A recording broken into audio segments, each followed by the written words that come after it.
скотомогильник новый. Я знал, что где-то построили, но не знал где. Так супарович. О, двери настежь.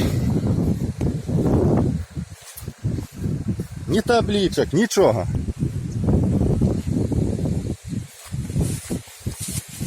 А. Что это, кто это и для чего это? О.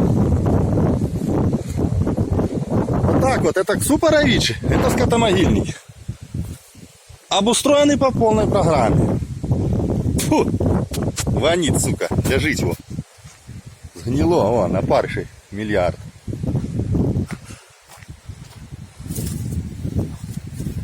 Фу. Ох ты, господи, сколько.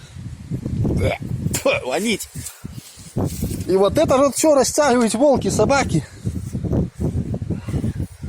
Фу, вот кто за это отвечает?